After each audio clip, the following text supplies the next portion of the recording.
ठीक है, तो हम लोग शुरू करेंगे एजुकेशन सिस्टम इन छत्तीसगढ़। ठीक है, छत्तीसगढ़ में शिक्षा व्यवस्था कैसी है। ठीक है, छत्तीसगढ़ में शिक्षा व्यवस्था, छत्तीसगढ़ में शिक्षा व्यवस्था की जो हिस्ट्री है वो हम लोग थोड़ा बहुत पढ़ेंगे। और इसके साथ साथ छत्तीसगढ़ में जितने भी कॉलेज स्कूल्स खुले हैं या अभी जो नवीन योजनाएं हैं, चाहे वो Swami Atmanand English medium school हो या जो अभी 10 इंग्लिश मीडियम कॉलेज खुलने वाले हैं, वो सब के बारे में आपको बताऊंगा। ठीक है, तो छत्तीसगढ़ में शिक्षा व्यवस्था।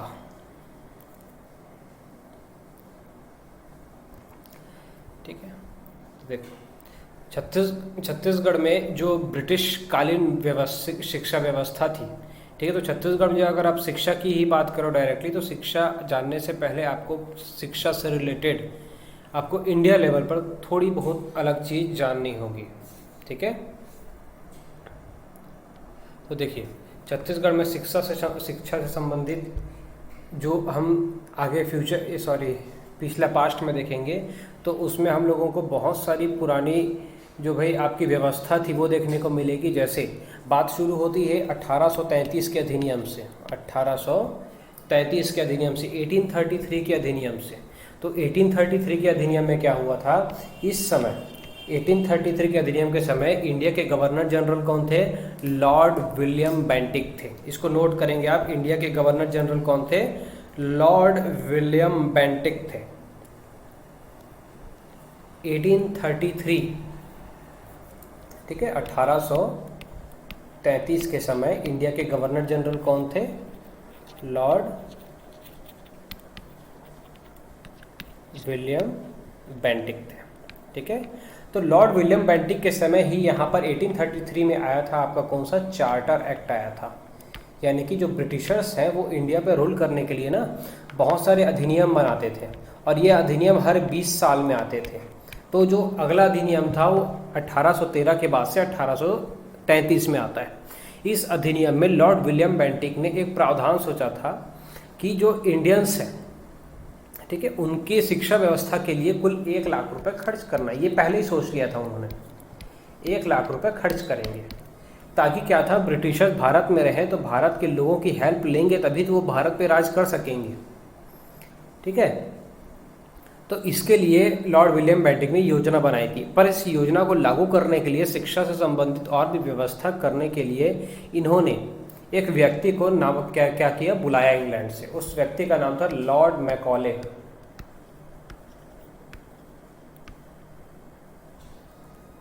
लॉर्ड मैकॉले, ये वही व्यक्ति है जिनकी वजह से आज इंग्लिश मीडियम जो हमारे यहाँ चल रहा है वो इसी की वजह से चल रहा है। ठीक है, तो लॉर्ड मैकॉले की अध्यक्षता में लॉर्ड विलियम बेंटिक ने एक समिति बनाई शिक्षा व्यवस्था से संबंधित, और इन्होंने सुझाव दिया कि भारत में अंग्रेजी शिक्षा का प्रचार प्रसार करना चाहिए, यानी कि भारत में अंग्रेजी शिक्षा लानी चाहिए। ऐसा लॉर्ड मैकॉले ने क्या किया था, सजेस्ट किया था। इंग्लिश मीडियम यानी कि इंग्लिश सीखेंगे, इंग्लिश जानेंगे, इंग्लिश में थोड़ी व्यवस्था होगी, स्कूल कॉलेजेस खुलेंगे, ऐसा इन्होंने क्या किया, प्रावधान दिया, ताकि इंडियंस थोड़ा बहुत पढ़ें इंग्लिश और हमको मदद करें, हमको बताएं। ऐसा प्रावधान किसने दिया, लॉर्ड मैकॉले ने। इसी के लिए लॉर्ड डलहौजी ने 1854 में एक बार और लॉर्ड मैकॉले की अध्यक्षता में ये समिति बनाई, और उन्होंने इंग्लिश मीडियम को लागू करने के लिए प्रावधान आगे रखे। ठीक है, तो इस प्रकार जो इंग्लिश भाषा है वो हमारी शिक्षा व्यवस्था में 1854 के बाद से लॉर्ड मैकॉले के एडवाइस के बाद भारत में लागू हुआ। ठीक है, पर लॉर्ड मैकॉले के द्वारा लागू होने के बाद छत्तीसगढ़ में भी जो ब्रिटिश कालीन शिक्षा व्यवस्था था ये मजबूत होनी शुरू हो गई। ठीक है, और 1864 में, 1864 में रायपुर में, ठीक है, कुछ स्कूल्स खुले। उस समय आपको बता रहा हूँ 58 टोटल स्कूल्स थे। ठीक है, उसके बाद 1897 इनकी संख्या बढ़ती गई, और धीरे धीरे क्या हुई, ये जो ब्रिटिश कालीन शिक्षा व्यवस्था था ये अपनी पैर पसारा था कहाँ पर, छत्तीसगढ़ में। 1910 में छत्तीसगढ़ में स्वतंत्र शिक्षा विभाग की स्थापना होती है। ठीक है। 1910 में छत्तीसगढ़ में स्वतंत्र शिक्षा विभाग की स्थापना की जाती है ब्रिटिशर्स के द्वारा, ठीक है। और इसके पहले शिक्षा विभाग आने से पहले इंडिया में, छत्तीसगढ़ में 1893 में राजकुमार कॉलेज बना था, राजकुमार कॉलेज। पर ये छत्तीसगढ़ का सबसे पहला कॉलेज नहीं माना जाता, क्योंकि जो राजकुमार कॉलेज है ये एक राजकुमारों के लिए बना था। यानी कि छत्तीसगढ़ में जो देशी रियासत थे, वो जो अपने जो राजा महाराजा होते थे, वो अपने पुत्र पुत्रियों को पढ़ाने के लिए राजकुमार कॉलेज की स्थापना किए थे, ठीक है। वहाँ के राजकुमार लोग पढ़ते थे, इसलिए इस कॉलेज का नाम क्या है, राजकुमार कॉलेज है। और इसकी स्थापना कब हुई थी, 1893 में हुई थी, ठीक है। इसके बाद 1907 में अंग्रेजी माध्यम की यानी कि इंग्लिश मीडियम की सबसे पहले स्कूल खुलती है, सालेम इंग्लिश मीडियम स्कूल। ये आज भी आपको मोती बाग के पास या घड़ी चौक के पास में आप देखोगे तो अभी भी मिलेगी आपको, ठीक है। English medium school, Salem English medium school 1907 में खुली। अब देखो जितने भी यहाँ पर हमारे यहाँ इंग्लिश मीडियम स्कूल खुलते हैं तो उसमें मैक्सिमम जो होते हैं ना वो क्रिश्चियन मिशनरीज द्वारा खोले गए थे, क्योंकि भारत सरकार चार्टर एक्ट के हिसाब से, के अधिनियम के हिसाब से क्रिश्चियन मिशनरीज को भारत में शिक्षा व्यवस्था का प्रचार प्रसार करने की अनुमति दी गई थी 1833 के बाद, ठीक है। जो क्रिश्चियन मिशनरीज होते हैं ना उनको कहा गया कि आप भारत में आके शिक्षा के क्षेत्र में अपना योगदान दें, तो वो भारत में आके शिक्षा व्यवस्था उन्होंने क्या करी, मजबूत करी और बहुत सारे स्कूल्स खोले। इसलिए आपको आज बहुत सारे जो स्कूल्स मिलेंगे, सेंट जेवियर हो गए, मैनोनाइटी स्कूल्स हो गए, वो क्या दिखेंगे आपको, क्रिश्चियन मिशनरी यानी कि क्रिश्चियन स्कूल्स दिखाई देंगे, ठीक है। 1907 में Saint Paul school, Lawrie school 13 and 1925 में कालीबाड़ी में, ठीक है, ये सब संस्थाएं स्थापित हुए। उसके बाद धमतरी और रायपुर में आपको मैनोनाइट संस्था दिखाई देगी। जैसे धमतरी में आपके मैनोनाइट स्कूल्स हैं, रायपुर में मैनोनाइट स्कूल है बैरन बाजार में, ठीक है। तो कई कई जगह पर जितने भी क्रिश्चियन मिशनरीज थे वो अपनी स्कूल्स की स्थापना करना शुरू कर दिए थे, ठीक है। तो धीरे धीरे हमारी जो शिक्षा व्यवस्था है वो मजबूत होती गई, हमारी मतलब ब्रिटिश समय में हमारे लिए, ठीक। अब देखिए असहयोग आंदोलन का वो था 1920 में हुआ था, ठीक है, नॉन कोऑपरेशन मूवमेंट। ये नॉन कोऑपरेशन मूवमेंट इसलिए कहलाता था क्योंकि इसमें कहा गया था कि आपको ब्रिटिशर्स की मदद नहीं करनी है, तो इसीलिए भारत में ये आंदोलन के तहत सभी राष्ट्रीय नेताओं ने जनता से आह्वान किया कि भाई क्या किया जाए, सभी गवर्नमेंट स्कूल्स या ब्रिटिश स्कूल्स को क्या किया जाए, त्याग कर दिया जाए। और इसीलिए भारत में हर जगह जगह पर राष्ट्रीय विद्यालयों की स्थापना हुई और उसी कड़ी में रायपुर में भी राष्ट्रीय विद्यालय की स्थापना हुई। तो रायपुर ही नहीं, छत्तीसगढ़ के और भाग, बिलासपुर, धमतरी, ये सब जगह पर राष्ट्रीय विद्यालय की स्थापना होती है, जिसका संचालन कौन करते हैं, वामन राव लाखे करते हैं, ठीक है। रायपुर में राष्ट्रीय विद्यालय का संचालन किसने किया था, वामन राव लाखे ने किया था। आपको ये फैक्ट अंडरलाइन कर करके रखने हैं, ठीक। अब देखो 1937 में क्या हुआ था, ब्रिटिश भारत का सबसे पहला आम चुनाव हुआ था। मैं आपको पिछली क्लास में बता चुका हूँ, first general elections of India, यानी कि first general election of British India अगर आपको पूछे,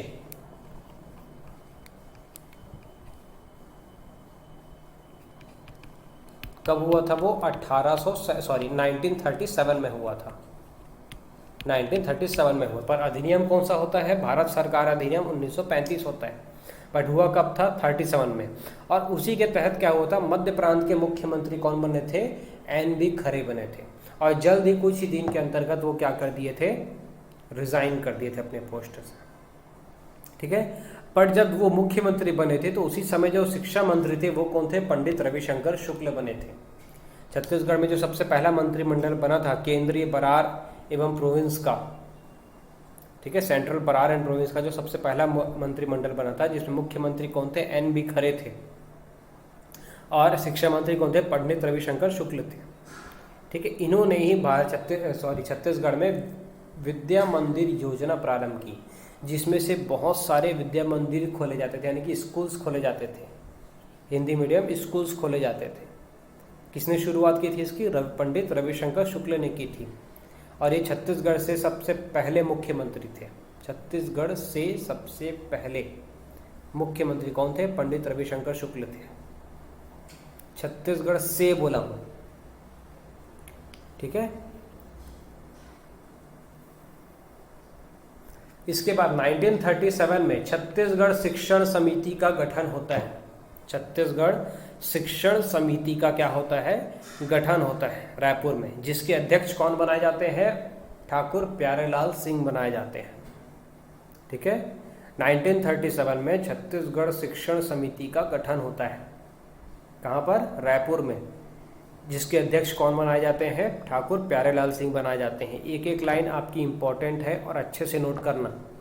साथ में जो आप कहानी सुन रहे हो उस कहानी को भी ध्यान रखना।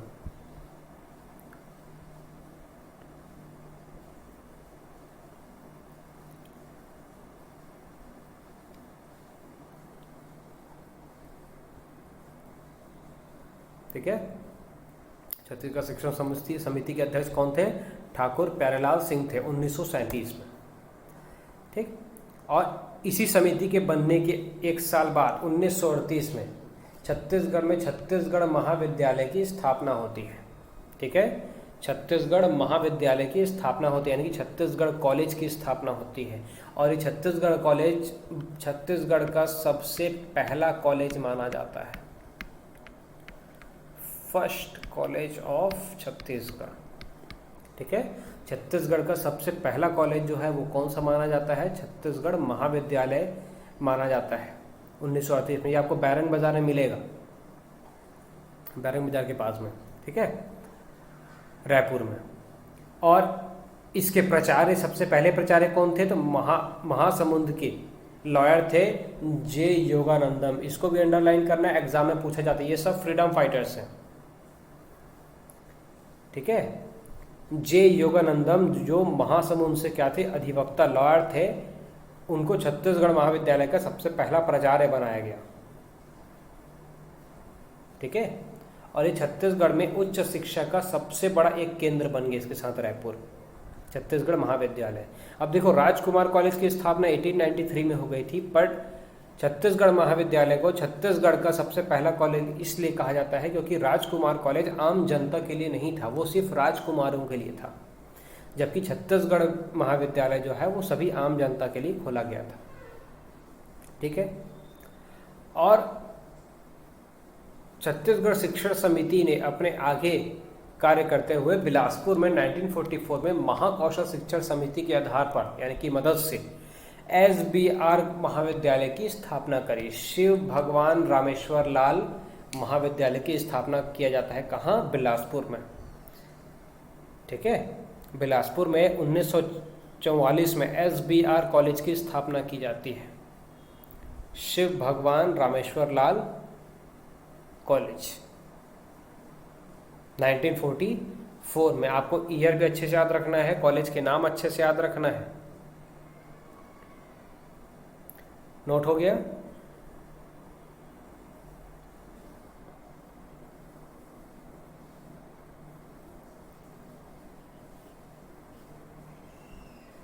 ठीक।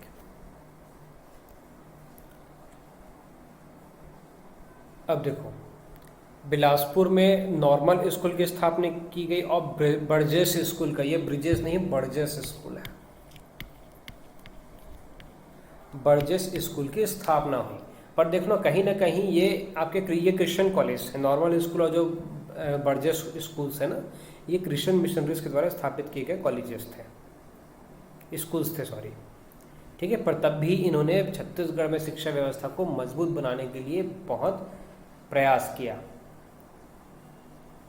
ठीक है। और बद्रीनाथ साव के मकान में राष्ट्र विद्यालय का संचालन भी किया जा रहा था, जिसके संचालनकर्ता कौन थे? पंडित शिव दुलारे मिश्र थे, ठीक। अब देखिए, देखते हैं प्रदेश में जितने भी कुल विश्वविद्यालय हैं वो कौन कौन से विश्वविद्यालय हैं। प्रदेश में कुल विश्वविद्यालय, ठीक है। तो देखो, विश्वविद्यालय छत्तीसगढ़ में कुल 3 प्रकार के थे: राज्य शासन द्वारा स्थापित, केंद्र शासन द्वारा स्थापित और एक निजी विश्वविद्यालय। तो 3 प्रकार के विश्वविद्यालय आपको छत्तीसगढ़ में देखने को मिलेंगे, राज्य सरकार के द्वारा, केंद्र सरकार के द्वारा और प्राइवेट वाले। ठीक है, अब देखिए राज्य शासन द्वारा स्थापित विश्वविद्यालय में, ठीक है, या केंद्र सरकार, जो कोई भी अगर सरकार स्थापना करती है तो उसके 2 प्रकार के आपको विश्वविद्यालय देखने को मिलेंगे, जिसमें से एक राजकीय विश्वविद्यालय होते हैं और एक विभागीय विश्वविद्यालय होते हैं। राजकीय विश्वविद्यालय वो विश्वविद्यालय होते हैं जिनको जो राज्य है यानी कि जो शासन है वो क्या करती है, पूरा सरकार क्या करती है, खोलती है, यानी कि पूरी मिनिस्ट्री खोलती है, सभी मिनिस्ट्री मिलके यानी कि पूरा सरकार क्या करती है, खोलती है, उसको हम राजकीय विश्वविद्यालय कहते हैं। ठीक, इसमें एक और जोड़वाऊंगा अभी मैं आपको। ठीक, और विभागीय विश्वविद्यालय क्या होते हैं, तो विभागीय विश्वविद्यालय देखो क्या होते हैं कि छत्तीसगढ़ में जो अलग अलग मंत्रालय भी होते हैं वो अपने आधार पर क्या करते हैं, अलग विश्वविद्यालय की स्थापना करते हैं। तो होते वे भी शासन के हैं पर वो विभागीय तौर पर खोले गए हैं। जैसे देखो इंदिरा गांधी कृषि विश्वविद्यालय, ये कृषि विभाग द्वारा खोला गया है, इंदिरा गांधी कृषि विश्वविद्यालय। ठीक है, कहाँ है, रायपुर में है। ठीक है, आपको जगह भी अच्छे से याद रखना है।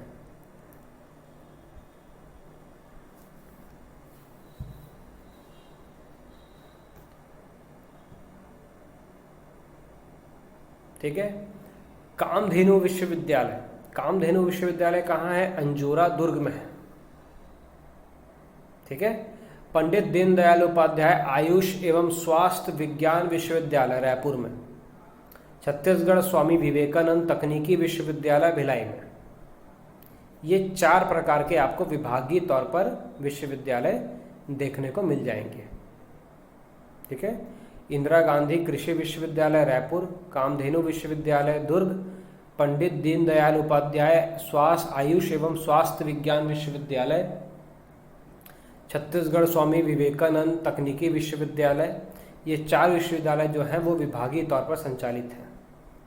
राजकीय विश्वविद्यालय में आपको देखने को मिलेंगे इंदिरा गांधी कला एवं संगीत विश्वविद्यालय। ये छत्तीसगढ़ का सबसे पहला विश्वविद्यालय, छत्तीसगढ़ क्या भारत तथा पूरे एशिया का सबसे पहला विश्वविद्यालय माना जाता है। कौन सा, इंदिरा कला एवं संगीत विश्वविद्यालय खैरागढ़ का।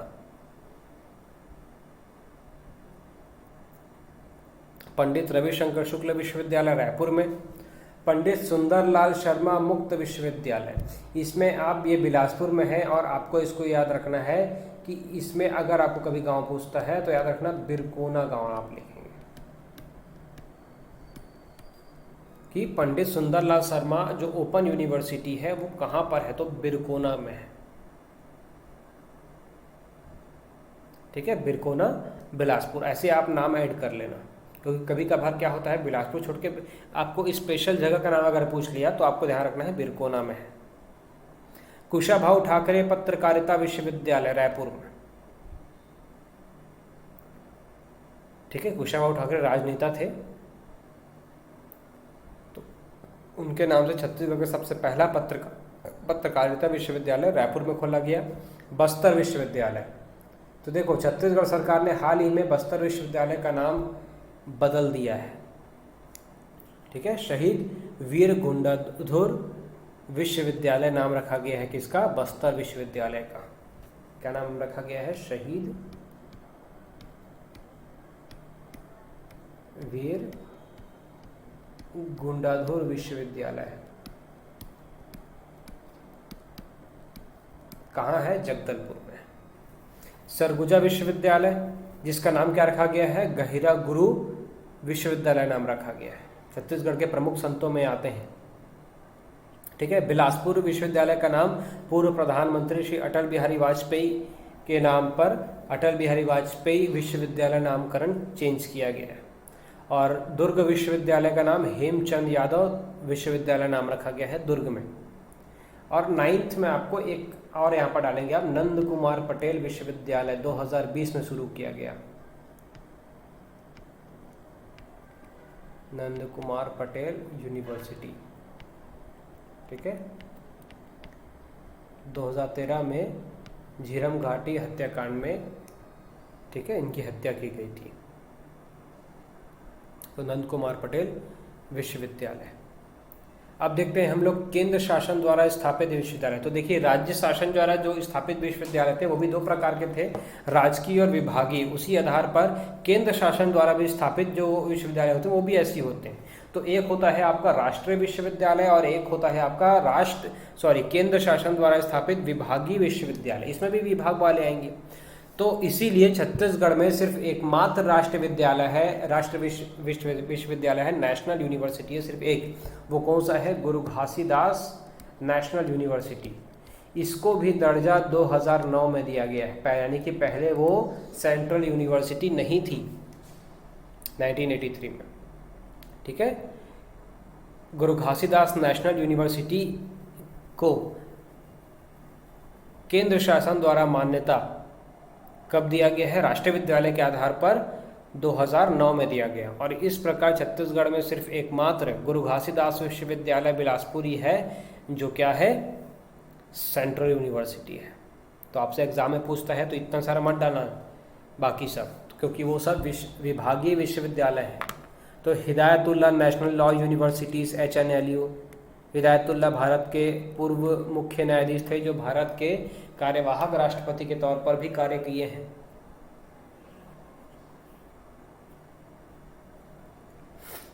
ठीक।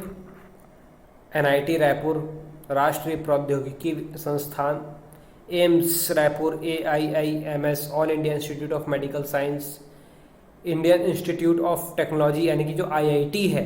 याद रखना, छत्तीसगढ़ में IIT की जो स्थापना है वो कुठेला भाटा नाम के स्थान पर की गई है। कौन सा? कुठेला भाटा।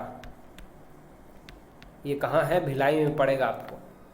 तो मैं आपको पहले ही बताया हूँ, जैसे स्पेशली गांव का नाम पूछा जा सकता है कि कौन से गांव में इसकी स्थापना की गई है। भारतीय प्रबंधन संस्थान, Indian institute of management Raipur में। राष्ट्रीय फार्मेसी एवं शिक्षा अनुसंधान संस्थान, केंद्रीय प्लास्टिक इंजीनियरिंग एवं टेक्नोलॉजी संस्थान यानी कि central institute of plastic engineering and technology CIPET की स्थापना की गई। और छत्तीसगढ़ में CIPET की स्थापना जो है, याद रखना, वो सिर्फ 2 शहरों में है। सबसे पहला जो CIPET था वो रायपुर में खोला गया और दूसरा कब खोला गया था? कहाँ खोला गया था? कोरबा में। इसके ऊपर भी कार्य चल रहा है कोरबा में। तो याद रखना, छत्तीसगढ़ में जो central institute of plastic engineering and technology है वो सिर्फ 2 शहरों में है, रायपुर में है और कोरबा में है।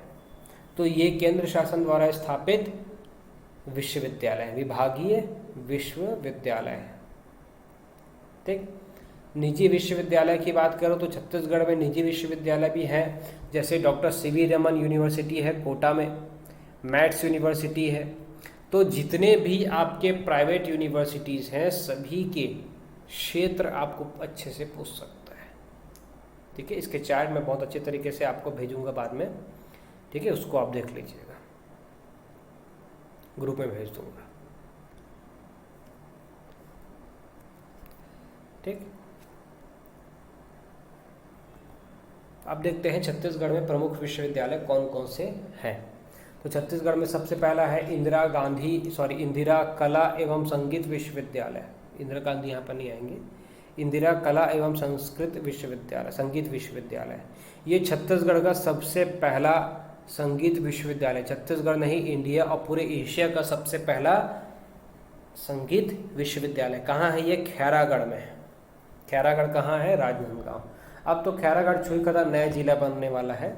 ठीक है, जिसकी घोषणा भी हो चुकी है कि ये बनेगा आगे चल के। ठीक है, तो खैरागढ़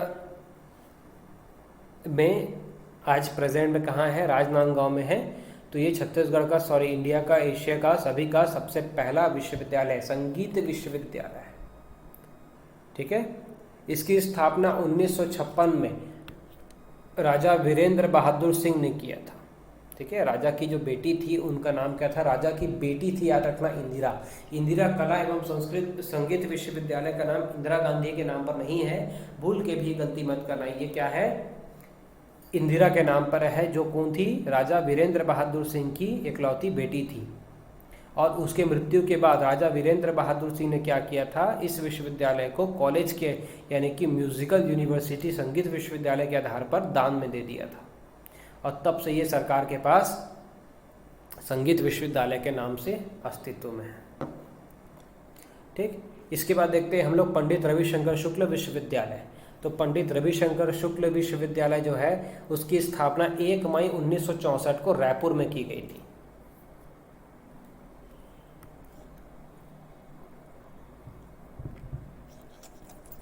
ठीक, 1 मई 1964 को रायपुर में पंडित रविशंकर शुक्ल विश्वविद्यालय की स्थापना की गई, और यह छत्तीसगढ़ का सामान्य शिक्षा का सबसे पहला विश्वविद्यालय है। जनरल एजुकेशन से रिलेटेड सबसे पहला यूनिवर्सिटी अगर आपको पूछेगा तो आपको क्या लिखना है, पंडित रविशंकर शुक्ल विश्वविद्यालय लिखना है। इसमें आपको क्वेश्चन से पूछेगा छत्तीसगढ़ में सामान्य शिक्षा का सबसे पहला विश्वविद्यालय कौन सा है, तो पंडित रविशंकर शुक्ल विश्वविद्यालय। ठीक, गुरु घासीदास सेंट्रल यूनिवर्सिटी, इसकी स्थापना कब हुई थी, 1983 में हुई थी। ठीक है, और 2009 में इसको केंद्रीय संस्थान का दर्जा दिया गया था, यानी कि केंद्रीय विश्वविद्यालय का दर्जा दिया गया था, और ये प्रेजेंट में छत्तीसगढ़ का सबसे पहला केंद्रीय विश्वविद्यालय है। इंदिरा गांधी कृषि विश्वविद्यालय 20 जनवरी 1987 को इसकी स्थापना की गई थी, इंदिरा गांधी के याद में। ठीक है, रायपुर में इसकी स्थापना की गई थी, और यह छत्तीसगढ़ का सबसे पहला कृषि विश्वविद्यालय है।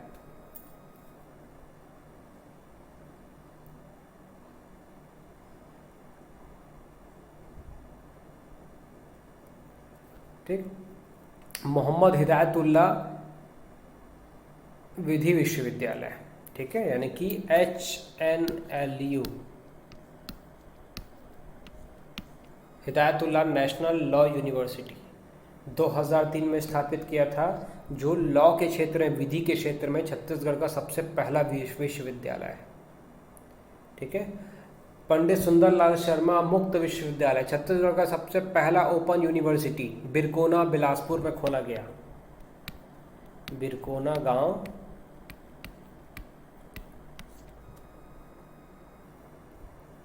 बिलासपुर में खोला गया। ठीक, ये छत्तीसगढ़ का सबसे पहला ओपन यूनिवर्सिटी है। 2005 में इसकी स्थापना की जाती है। कुशाभाऊ ठाकरे पत्रकारिता विश्वविद्यालय, छत्तीसगढ़ का सबसे पहला जर्नलिज्म यूनिवर्सिटी, पत्रकारिता विश्वविद्यालय, 2005 में इसकी स्थापना की गई।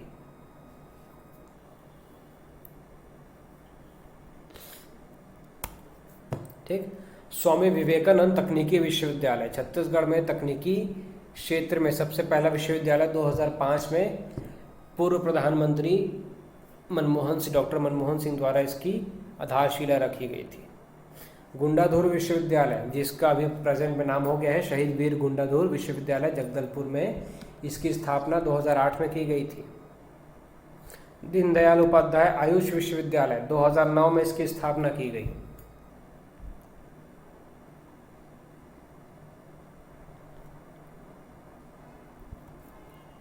ठीक है, कामधेनु विश्वविद्यालय, जो कामधेनु विश्वविद्यालय है, इसकी स्थापना अंजोरा में की गई है। अंजोरा कहाँ आता है, दुर्ग में आता है। छत्तीसगढ़ का सबसे पहला पशु विश्वविद्यालय, ये नोटेशंस बार बार आ रहे हैं छत्तीसगढ़ का ये प्रथम वो प्रथम, आपको इसको अच्छे से ध्यान में रख के रखना है, एग्जाम में जब से आता है उस हिसाब से आपको डालना है। मत्स्य विश्वविद्यालय 2012 में स्थापित कवर्धा में, छत्तीसगढ़ का सबसे पहला फिशरीज यूनिवर्सिटी मत्स्य विश्वविद्यालय है।